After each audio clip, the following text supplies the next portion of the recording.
All right, can I get one more drum roll?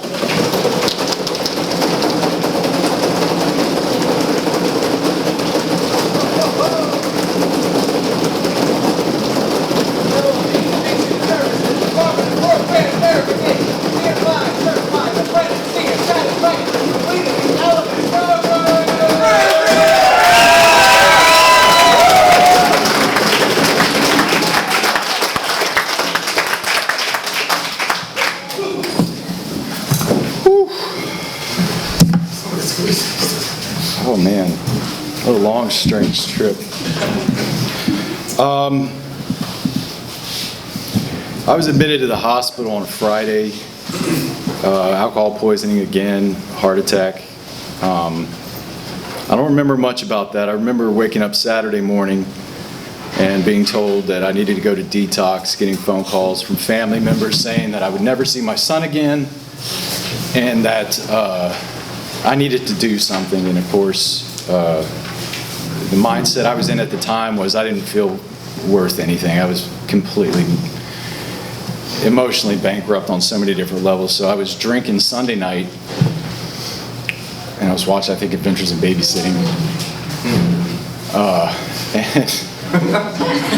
And I was getting on, I think, my second, fifth of whiskey. And I just kept saying, I don't know what to do. I don't know what to do. I didn't know what to do. I didn't know where to go, what to say. And so when I did wake up Wednesday morning, my mother came and grabbed me and said, there's a man downstairs I want you to talk to. And I was like, all right. It's probably like a neighbor or some bullshit. I don't know what. So I went downstairs and there was a man named Matt. And he said, I've got a bag packed for you. I need you to get in my car. We are going to the airport and I'm flying you to a place in California. If you do not go, you'll probably be dead by March. And I felt an enormous amount of relief. I was also very, I was like, what are you selling, dude? But then it was, all right, I don't care where I'm going. I need to go. I need help. And,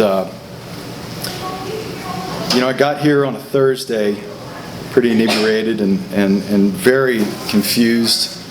And thank God for this detox. I've detoxed in some horrible places.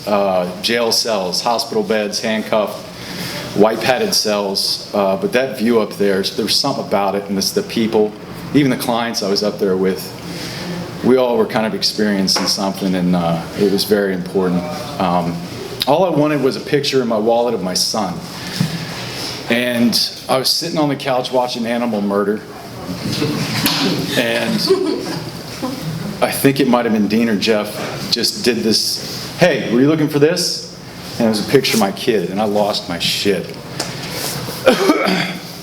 And I remember, I think Tots came out, he just happened to be there, and he just, kind of was there with me. And I was really thinking about it, and the first realization that I had was that no matter how much I love that boy, and the devotion I have as a father that I've had for him since he was born, that love and that devotion could not keep me sober.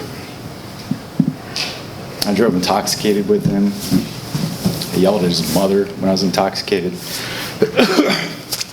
So I thought the next step was I wanted to change the way I thought, the way I perceived things, the way I handled everything.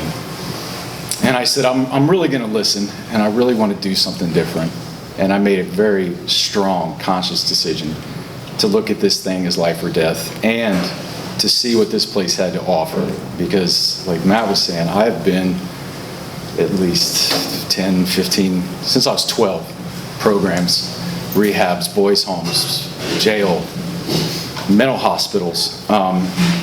But there was just something different this time, and maybe it was just the energy this place had.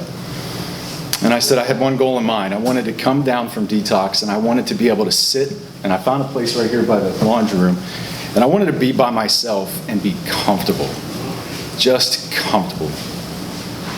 Everything that was going on in my head, everything that was happening, my anxiety, my being overwhelmed, my guilt, my shame, my fear, I just wanted to be able to sit and feel comfortable.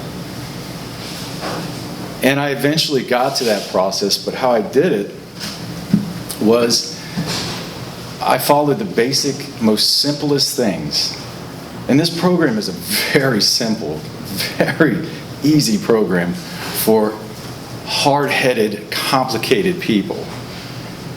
And I've thought to myself, what is it that I can do to start this process? And I just got up every morning and I listened to what people told me. I followed the rules. I followed the schedule. I showed up for class on time. I started eating healthier, paying attention to it. I kind of started cutting back on the amount I smoked, so I went from a pack a day to 17 cigarettes a day. Gradually backed it off, and then got into CrossFit for about 2 weeks, and then decided I'd focus on yoga. And I started noticing a change in phase 1 and phase 2. And I started meeting together with Josh and a couple other people every so often. We'd read from the NA and AA text, talk about just for today, and just little things and kind of getting it back in there. I've been in AA since I was a kid, and it is a cool program, and it's definitely got a lot of good things to say. And starting my days off like that became a routine, and I started to understand something that I asked myself 3 things every day. 1, do I have a desire to stop drinking? Do I? Am I being honest with myself? Do I have the capacity to be honest? And 3, would I go to any lengths to stay sober? And I ask myself that every morning when I sit here and I make my own coffee and I look out at this window. And every day it gets easier, and every day I get more spiritually aligned with what I'm supposed to be doing. And I ask the universe, what do I need to see today? What do I need to hear? And I started realizing that that drunk, that liar, that cheat, that obnoxious man, that's not who I am, and that's not what I value. I value honesty. I value sobriety. I value being a good person.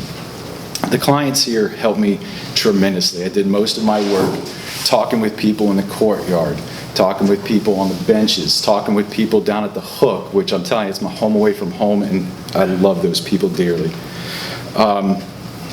And I just focused on my program, and to be honest with you, it works if you work it, and it's cliche. I'm sure you've all heard that before, but it's honesty, and it's what it is. Be present, reach out to those in need, build a support network. Simple shit. Simple stuff for very complicated, hard-headed, narcissistic, self-absorbed people that we are. But we're also the most creative, intelligent, just most caring, most beautiful people I'd ever want to be around. And I thank God that there are alcoholics and drug addicts in recovery, because I'd have no one to relate to. One thing I want to talk real quick. I wrote a letter in the airport before I went and killed a bottle of Johnny Walker Red to my son. And it was a very angry letter about his mom. And about a lot of justification. I drank because I was depressed, and I'm so sorry, buddy. And I'm, going to do this and going to do that. And I looked at that letter, and that's not me. So when I graduated, or when I got through phase 3, I wrote another letter to my son. And I hope to read this to him as often as I can. Just bear with me. I'm going to try to do my best to get through it. Dear Kieran, I wanted to write you a letter to tell you how proud I am. How proud I am of you. Just give me a second. How proud of you I am, and how much I love you. When you were born, the nurse put you in my arms, and we both smiled at each other, and I knew right away how special you were. You changed my life forever. I'm so grateful to be there for your first words, your first crawl, your first walk, your first day of school, and all the first I will continue to have. I'm so sorry that your mommy and we cannot be together to raise you. When you get older, I hope you understand. The most important thing is that we both love you. You did nothing wrong. Some people just don't fit together, like 2 different types of Legos. He likes Legos. I'm so sorry you saw your daddy drink sevens. It made me dizzy and you were scared. I don't want you to ever be scared again. I'm gonna work so hard so you never have to see daddy like that ever again. I hope to talk with you about it one day. There's so many things that I should have said that I didn't say, so many things that I should have done that I never did. Please know that I plan to be around for so many more of your days and so many more of your firsts. I'm so proud to be your dad. Love, Brennan. I couldn't have wrote that shit 65 days ago. And I'm very happy to have been here. And I'm very happy with the relationships that I have. And I'm very happy to continue the relationships in my support network, in my family, and the people that I am going to continue to meet as I move forward. And like I said, when it comes to the 12 steps of AA or NA, and when it comes to this program, this isn't the kind of thing you graduate and then that's it. You get your prize and you go. No, it's a daily thing. It's a daily reprieve. It's going to have to continuously happen in my life if I do want to recover and stay sober. And for those who don't understand AA or maybe was forced to go there, if not at anything, when you get out, it's a port in a storm. It's a safe house. You can go there and you know you're going to be around people that are trying to stay sober and get off the drugs just as well.